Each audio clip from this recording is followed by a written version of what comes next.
Em nossa lição de hoje é a lição 26 do livro Estude Viva, que tem por título Crises sem Dor. Fáceis de reconhecer as crises abertas, provação exteriorizada, dificuldade à vista.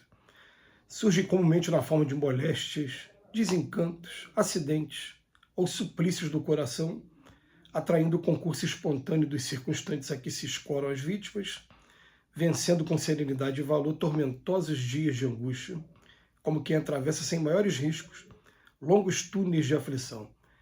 Temos, porém, calamitosas crises sem dor e que se encontram sob a segurança de superfície.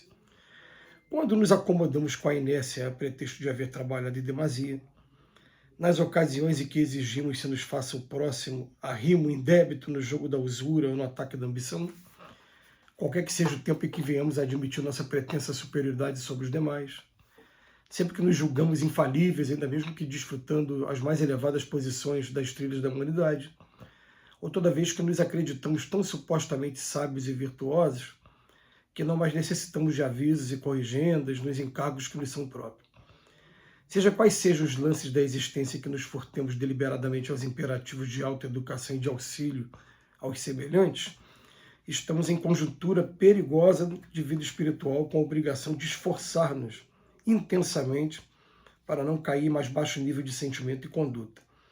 Libertemo-nos dos complexos de avarias e vaideza, intransigência e preguiça, que nos acalentam a insensibilidade a ponto de não registrarmos a menor manifestação de sofrimento, porquanto, de modo habitual, é através deles que se operam em nós e em torno de nós os piores desastres do espírito, seja pela fuga ao dever ou pela queda na obsessão. Mortos voluntários. Condicionou-se a mente humana de maneira geral a crer na madureza orgânica, ou crer que madureza orgânica é a anticâmara da inutilidade, e eis que muita gente a se demitir indebitamente do dever que a vida lhe delegou.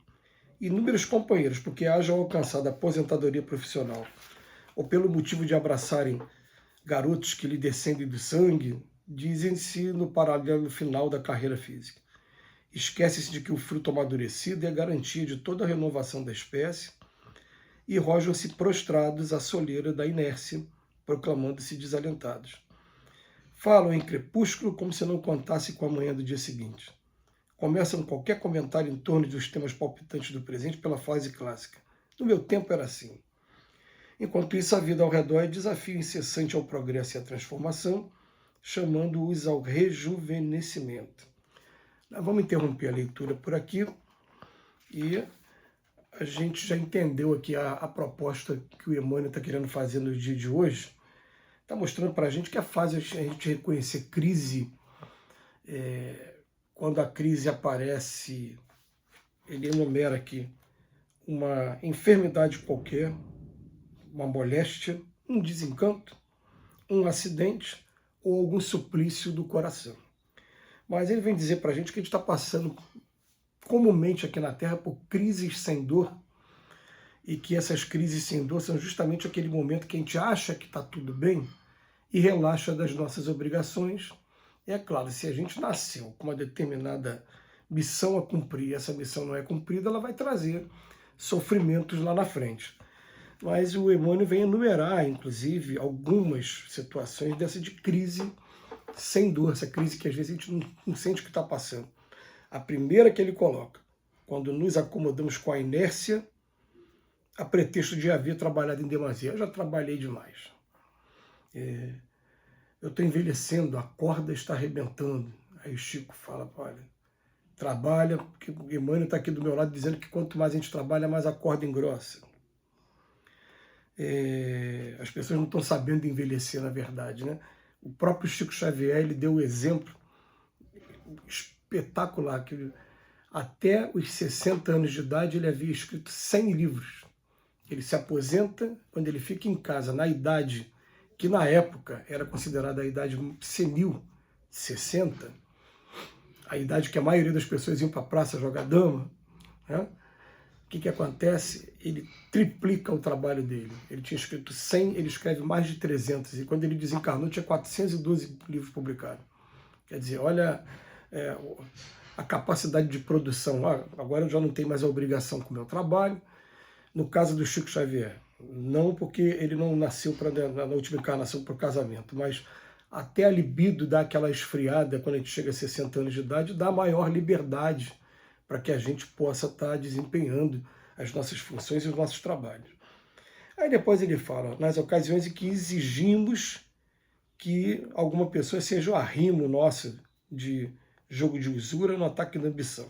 Isso normalmente acontece ou do pai com relação ao filho, ou do filho com relação ao pai, ou às vezes entre cônjuges.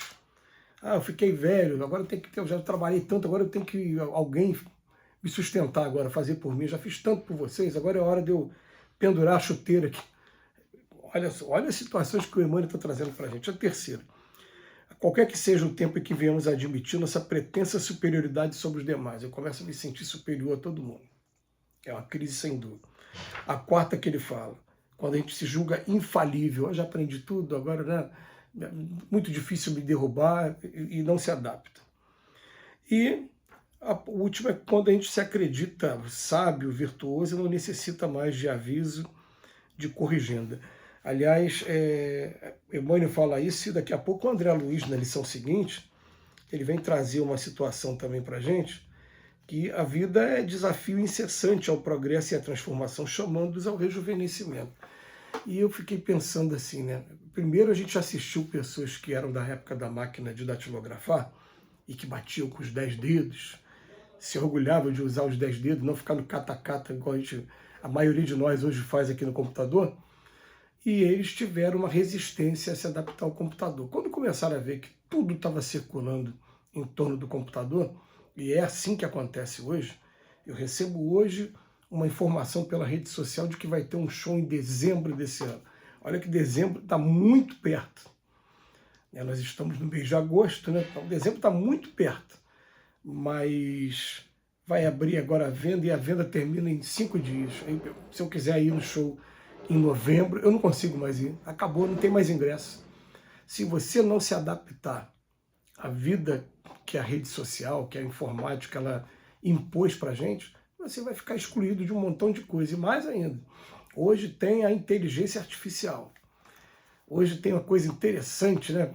Para quem é da área da música, por exemplo, tem aplicativos em que eu entrego uma letra, ele simula uma música já cantada, já tocada, já arranjada, com tudo e me manda. Porém, tem questão de direito autoral. Você não pode pegar aquela música que ele já fez e gravar. Aquilo ali é uma sugestão para que você crie alguma coisa.